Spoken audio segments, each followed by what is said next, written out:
Hello guys, welcome to my channel. I've been living and breathing cryptocurrency for 5 years now, not just as an enthusiast or an investor like most people, but also as a builder, building tools and services in this space, such as Cheddar, the social network of crypto. And because I have done so much research on coins like Bitcoin and Ethereum for years now, I get this question all the time from my friends and family. They want to know what is the difference between these two, and then ultimately which each one they should buy. And contrary to what most people think, I don't think Bitcoin and Ethereum are actually competitors at a very low level. They share one thing, that they're both built with blockchain technology, but that's it. Everything else from there is completely different. And saying that they're the same, or that somehow they compete in my mind is like saying ExxonMobil is the same as Netflix, or that somehow they compete just because they're both companies, and it just doesn't work like that. Companies come in all sorts of different shapes and sizes, and they target different audiences and they operate in different markets.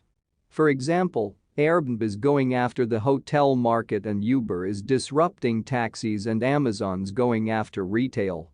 And Bitcoin is disrupting money. In my opinion, the properties of Bitcoins, such as its a limited supply and demand economics, decentralization, censorship, resistance, all of these things make it the king, the absolute king of payment systems and other forms of money that exist on the planet today, such as fiat currencies like the US dollar or the euro, or precious metals like gold and silver, or even other payment-based cryptocurrencies like Litecoin or Ripple.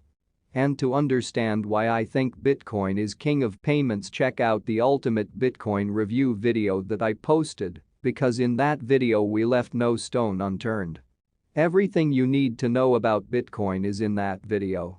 So if Bitcoin is disrupting payments, then what is Ethereum disrupting?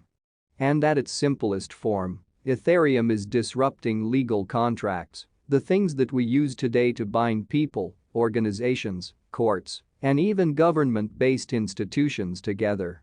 And this is because Ethereum was built with a different set of properties, most notably that it's a programmable blockchain. And what that essential all means is that you or I can actually write these smart contracts and build stuff on top of Ethereum.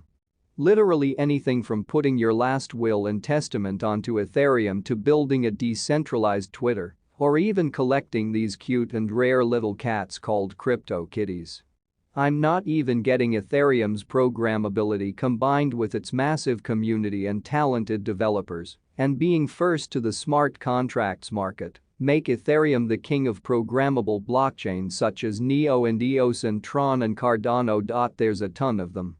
It's this difference in properties that set Bitcoin and Ethereum apart. Bitcoin is best in class at payments and being a store of value, and Ethereum is best in class at being programmable, extendable, the capacity to build things on top of it. And as Andreas Annapolis once said, think of Bitcoin like a tiger and Ethereum like a shark. Sure, if you were to take the tiger and bring it into the water, the shark is going to easily win that battle. But if you were to take that shark and drag it up onto the land, the tiger would easily win that battle. But when you sit back and allow the tiger to live in its natural habitat and allow the shark to live in its natural habitat, you realize they actually never come in contact with each other. And they both win. Thank you guys for watching and supporting me. Don't forget to like, share and subscribe.